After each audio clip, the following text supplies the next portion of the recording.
তারেক রহমানের বিরুদ্ধে লড়তে হলে শুধু কি রাজনীতি জানলেই চলে, নাকি পকেটের জোরও লাগে? গুলশান বনানীর মতো ভিআইপি এলাকায় বিএনপির ভারপ্রাপ্ত চেয়ারম্যান তারেক রহমানকে চ্যালেঞ্জ জানিয়ে জামায়াত ইসলামীর পক্ষে যিনি মাঠে নেমেছেন তিনি কোনো সাধারণ নেতা নন। আপনারা হয়তো ভাবছেন জামায়াতের নেতারা সাধারণত সাদামাটা জীবনযাপন করেন, বাসে ট্রেনে চড়েন, কিন্তু ঢাকা ১৭ আসনে জামায়াত ইসলামী এমন এক প্রার্থীকে বেছে নিয়েছে যার ব্যক্তিগত গাড়ির দামই ১৩ কোটি টাকার উপরে, যার বছরে আয় ব্যবসা থেকে ৩.৫ কোটি টাকার বেশি। কে এই ডাক্তার এস এম খালেদুজ্জামান? কেন তাকেই তারেক রহমানের বিরুদ্ধে ট্রাম্প কার্ড হিসেবে ব্যবহার করা হয়েছে এবং তার হলফনামায় সম্পদের যে বিশাল বিবরণ পাওয়া গেছে তা দেখে কেন রাজনৈতিক বিশ্লেষকদের চোখ কপালে? আজকের এই ভিডিওতে আমরা ব্যবচ্ছেদ করব এই জামায়াত প্রার্থীর আমলনামা, দেখার চেষ্টা করব টাকার অঙ্কে তিনি কতটা শক্তিশালী এবং তারেক রহমানের জন্য তিনি আসলেই কতটা বড় হুমকি। রাজনীতিতে একটা কথা আছে, ঘোড়া দেখে খুঁটি গাঁটতে হয়। জামায়াত কি তবে সেটাই করলো? জানতে হলে ভিডিওটি শেষ পর্যন্ত দেখতে হবে। ঢাকা ১৭ আসন বাংলাদেশের রাজনীতির অন্যতম একটা হটস্পট। এই আসনটি গঠিত হয়েছে গুলশান, বনানী, বারিধারা এবং ক্যান্টনমেন্ট এলাকা নিয়ে, অর্থাৎ এটি দেশের সবচেয়ে ধনী এবং এলিট শ্রেণীর মানুষদের এলাকা। এখানে বস্তির রাজনীতি চলে না, এখানে চলে ব্লেজার শুটের রাজনীতি। এখানে যারা ভোটার তারা দেশের নীতি নির্ধারক, শীর্ষ ব্যবসায়ী কিংবা উচ্চপদস্থ আমলা। বিএনপি যখন এই আসনে তাদের সর্বোচ্চ নেতা তারেক রহমানকে প্রার্থী করেছে তখন সবাই ভেবেছিল জামায়াত হয়তো এখানে ছাড় দেবে কিংবা নামকা অস্তে কোনো প্রার্থী দেবে, কিন্তু না, জামায়াত এখানে তাদের তুরুপে তাস খেলেছে। তারা মনোনয়ন দিয়েছে ডাক্তার এস এম খালেদুজ্জামানকে। নির্বাচন কমিশনের ওয়েবসাইটে তার জমা দেয়া হলফনামা আমরা তন্ন তন্ন করে বিশ্লেষণ করেছি এবং সত্যি বলতে তথ্যগুলো চমকে দেওয়ার মতো।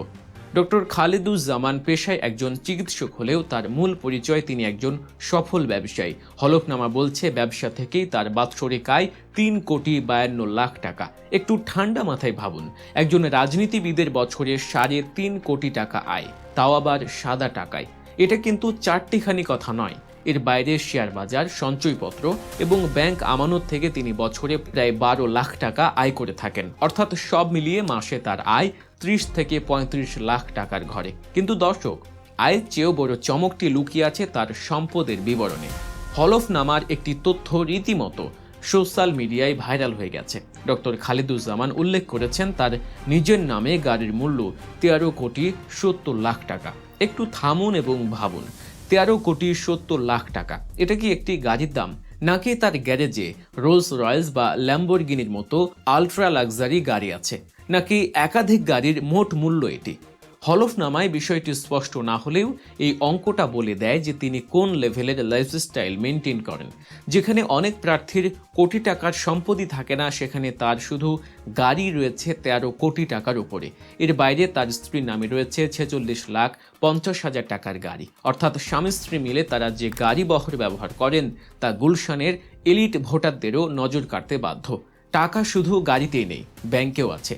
ডাক্তার খালেদুজ্জামানের হাতে নগদ অর্থ আছে ৬৮ লাখ টাকার বেশি, ব্যাংকে জমা আছে ৩৩ লাখ টাকা, আর সঞ্চয়পত্রে বিনিয়োগ আছে ১,৩৬,০০,০০০ টাকার উপরে। শেয়ার বাজারেও তিনি বড় খেলোয়াড়। তার নিজের নামে ২,২৫,০০,০০০ টাকা এবং স্ত্রীর নামে ৯০ লাখ টাকার বন্ড ও শেয়ার রয়েছে। আর সোনা, সেটাও কিন্তু কম নয়, নিজের ২০ ভরি এবং স্ত্রীর ৪০ ভরি সোনা, মোট ৬০ ভরি স্বর্ণালঙ্কার রয়েছে তার। সম্পত্তির হিসেবেও তিনি পিছিয়ে নেই। খুলনার পাইকগাছায় তার নামে আছে প্রায় ১২৯% কৃষি জমি, তবে আসল সম্পদ তার ঢাকায়। রাজধানীতে তার নিজের নামে ২,৬,০০,০০০ টাকা এবং স্ত্রীর নামে ১ কোটি টাকার ফ্ল্যাট বা অ্যাপার্টমেন্টে রয়েছে। যদিও গুলশানের মার্কেট ভ্যালু অনুযায়ী এই দাম আরও অনেক বেশি হওয়ার কথা, কিন্তু হলফনামায় দেখানো সরকারি মূল্যই বা কম কিসে? এখন প্রশ্ন হলো, জামায়াত কেন একজন ডাক্তার ও ব্যবসায়ীকেই এই হাই প্রোফাইল আসনে বেছে নিল? এর পেছনে কি শুধু টাকার গরম, নাকি কোনো রাজনৈতিক কৌশল আছে? তারেক রহমানের মতো পপুলার নেতার বিরুদ্ধে শুধু কি টাকা দিয়েই লড়াই সম্ভব? এবং সবচেয়ে বড় প্রশ্ন, ডাক্তার খালেদুজ্জামানের এই বিশাল বিত্ত বৈভব কি ভোটারদেরকে আকৃষ্ট করবে? এটি বুঝতে হলে আমাদের প্রথমেই বুঝতে হবে ঢাকা 17 আসনটির চরিত্র বা ডেমোগ্রাফি। গুলশান, বনানী, বারিধারা এই এলাকাগুলো বাংলাদেশের পাওয়ার করিডোর। এখানে যারা ভোটার তারা সাধারণ খেটে খাওয়া মানুষ নন। এখানে থাকেন দেশের শীর্ষ ধর্নাঢ্য ব্যবসায়ী, কূটনীতিক, আমলা এবং এলিট সোসাইটির প্রতিনিধিরা।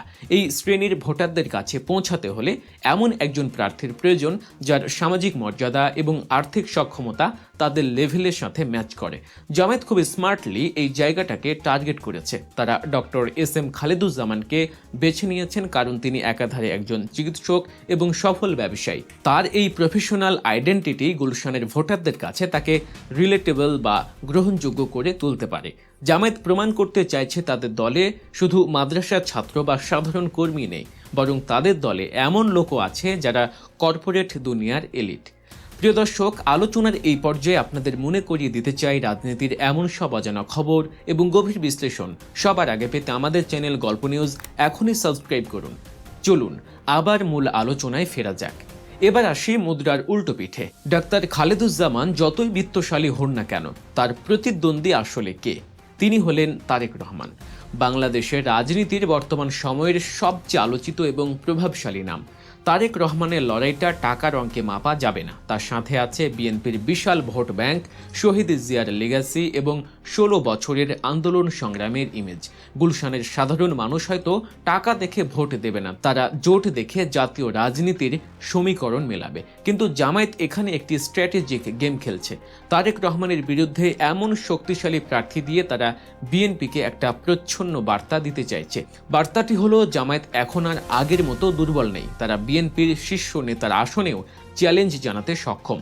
এটি আসলে ভোটের লড়াইয়ের চেয়েও বেশি শক্তি প্রদর্শনী। বিশ্লেষকরা বলছেন ডাক্তার খালেদুজ্জামান শুধু জয়ের জন্যই লড়ছেন না, তিনি লড়ছেন জামায়াতের ব্র্যান্ডিং পরিবর্তনের জন্য।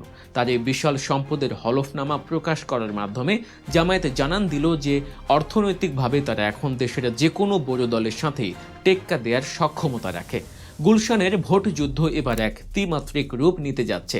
একদিকে তারেক রহমানের আবেগ এবং ঐতিহ্য, অন্যদিকে ডাক্তার খালেদুজ্জামানের বিত্ত এবং পেশাদারি ইমেজ, আর এর মাঝখানে ভোটাররা, যারা এবার হয়তো প্রার্থীর যোগ্যতা এবং সক্ষমতা দুটোই মেপে দেখবেন। তবে একটা বিষয় খেয়াল করার মতো, খালেদুজ্জামান তার নির্বাচনী প্রচারণায় যেভাবে মানুষের সাথে মিশছেন, বাচ্চাদের কোলে নিচ্ছেন, সাধারণ মানুষের সাথে কথা বলছেন, তাতে বোঝা যায় তিনি শুধু ড্রয়িং রুমের নেতা নন। তার টাকার জোর যেমন আছে, তেমনি জনসংযোগের চেষ্টাও আছে। 13 কোটি টাকার গাড়ির মালিক যখন রাস্তায় নেমে সাধারণ মানুষের হাত ধরেন, তখন সেটা একটা আলাদা বার্তা তৈরি করে। সবশেষে ঢাকা 17 আসনের এই লড়াই 2026 সালের নির্বাচনের সবচেয়ে ইন্টারেস্টিং চ্যাপ্টার হতে যাচ্ছে। এখন দেখার বিষয় জামায়াতের জনপ্রিয় এই নেতা তারেক রহমানের জনপ্রিয়তার স্রোতে কতটা টিকতে পারেন।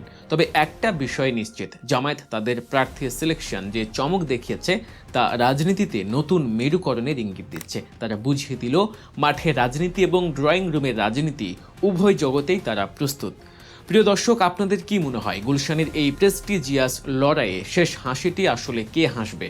তারেক রহমানের ধানের শীষ নাকি ডাক্তার খালেদুজ্জামানের দাঁড়ি পাল্লা? কমেন্টে জানিয়ে দিন আপনার সুচিন্তিত মতামত। আমরা প্রতিটি কমেন্ট গুরুত্বের সাথে পড়ি। আর হ্যাঁ, রাজনীতির এমন সব গভীর বিশ্লেষণ মিস করতে না চাইলে এখনই সাবস্ক্রাইব করুন গল্প নিউজ। পাশে থাকা বেল আইকনটি চেপে দিন যাতে আমাদের পরবর্তী ভিডিওর নোটিফিকেশন পৌঁছে যায় সবার আগে আপনার কাছে। দেখা হচ্ছে পরবর্তী কোনো ভিডিওতে। ততক্ষণ পর্যন্ত ভালো থাকুন, সুস্থ থাকুন এবং সচেতন থাকুন। আল্লাহ হাফেজ।